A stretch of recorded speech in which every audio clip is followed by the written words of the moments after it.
Hamas ने स्पष्ट कर दिया है कि वो इसराइल के सामने नहीं झुकेगा। किसी भी कीमत पर वो इसराइल के सामने हथियार नहीं डालने वाला है। एक ऐसे सूरत हाल में दोस्तों, जब इसराइल और फलस्तीनी पक्ष के बीच में दूसरे दौर की बातचीत शुरू होने वाली है, वो दूसरे दौर की बातचीत जिसमें पहले ही देरी हो चुकी है, वो दूसरे दौर की बातचीत जिसके बारे में कहा जा रहा था कि शायद ये शुरू ही ना हो, वो दूसरे दौर की बातचीत जिसके बारे में कहा जा रहा था कि इसराइल गजा में एक बार फिर जंग छेड़ सकता है और युद्ध विराम को तोड़ सकता है। ऐसे में हमास ने कह दिया है कि वो इसराइल के सामने हथियार नहीं सौंपेंगे। मगर एक और अच्छी खबर आ रही है दोस्तों, हमास ने यह भी कहा है कि अब वो तमाम इस्राएली बंधकों को रिहा करने वाला है। यानी कि कहीं ना कहीं हमास अपनी तरफ से नरमी जरूर दिखा रहा है। इसका कारण क्या है? क्या इसका कारण यह है कि हमास दुनिया को यह बतलाना चाहता है कि मैं अपनी तरफ से नरमी बरत रहा हूं, मगर इसराइल जो है वो युद्ध विराम की शर्तों का पालन नहीं कर रहा, जो कि एक हकीकत है?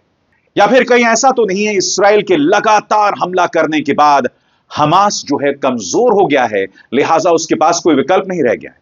सबसे पहले दोस्तों, मैं आपको यह बतलाना चाहता हूं कि दरअसल हमास ने इसराइल के खिलाफ दरअसल कहा क्या है।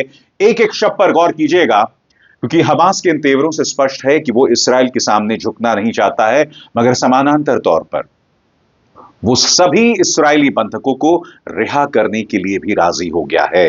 हमास अपनी तरफ से क्या कह रहा है, इस पर गौर कीजिए। हमास ने एक बयान जारी कर कहा है कि वो दूसरे चरण के लिए तैयार है, जिसमें गाजा में बंधक बनाए गए सभी लोगों की अदला बदली एक साथ होगी। इसी बयान में फलस्तीनी संगठन ने इसराइल की उसे निष्क्रिय करने या खत्म करने और गजा से हटाने की मांग को खारिज कर दिया है। हमास के प्रवक्ता हाजिम कासिम ने कहा, कब्जे की यह शर्त कि हमास को गजा से हटाया जाए एक बेकार की मनोवैज्ञानिक चाल है। हमास को गजा से हटाने या उसे निहत्ता करना किसी भी हाल में मंजूर नहीं है। हमास यह भी कह रहा है कि जो भी फैसला लिया जाएगा वो राष्ट्रीय सहमति के बाद ही लिया जाएगा। बकौल हमास, गजा पट्टी के भविष्य को लेकर कोई भी फैसला राष्ट्रीय सहमति से ही लिया जाएगा। कासिम ने यह भी बताया कि शनिवार को होने वाली अगली अदला बदली में छोड़े जाने वाले बंधकों की संख्या 3 से बढ़ाकर 6 करने का फैसला क्यों लिया गया। कैदियों की संख्या दुगनी करने का फैसला मध्यस्थों के अनुरोध पर लिया गया, और यह दिखाने के लिए कि हम समझौते की सभी शर्तों को पूरी गंभीरता से लागू कर रहे हैं। बदले में इसराइल भी उम्र कैद और लंबी सजा काट रहे कई कैदियों को रिहा करेगा। उन्होंने इस बात को जोड़ा। मगर बड़ी खबर आ रही है जिससे इसराइल में खुशी की लहर है कि हमास जितने भी बंधक हैं दोस्तों, सबको रिहा करने के लिए राजी हो गया है। हमास ने इस संदर्भ में क्या बयान दिया है, उस पर भी गौर किया जाए। हमास ने गजा संघर्ष विराम समझौते के दूसरे चरण में सभी इस्राएली बंधुओं और फलस्तीनी कैदियों की अदला बदली एक साथ करने का प्रस्ताव दिया है, ताकि स्थायी युद्ध विराम और इस्राएल की पूरी तरह वापसी हासिल की जा सके। फलस्तीनी संगठन ने यह भी पुष्टि की कि वह शनिवार को उन 6 जिंदा बंदियों को रिहा करेगा जिन्हें पहले चरण में छोड़ा जाना था। इसी बीच इस्राएल के विदेश मंत्री गिडॉन सार ने कहा है कि समझौते के दूसरे चरण पर बातचीत इस हफ्ते होगी। यानी कि हमास कहीं ना कहीं एक मनोवैज्ञानिक खेल भी खेल रहा है।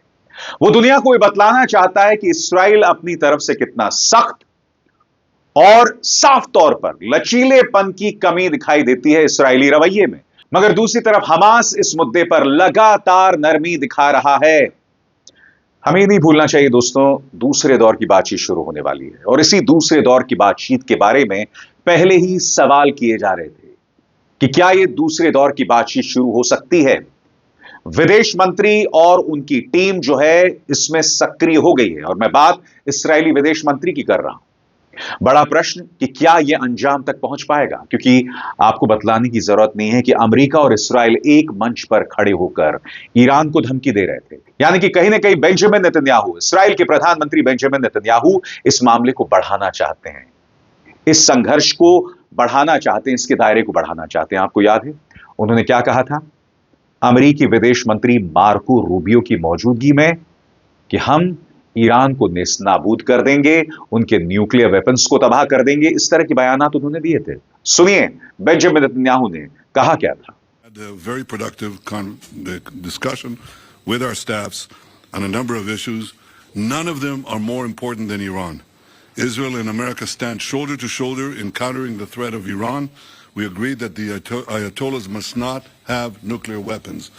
And we also agreed that Iran's aggression in the region has to be rolled back. Over the last 16 months, Israel has dealt a mighty blow to Iran's terror axis. Under the strong leadership of President Trump and with your unflinching support, I have no doubt that we can and will finish the job.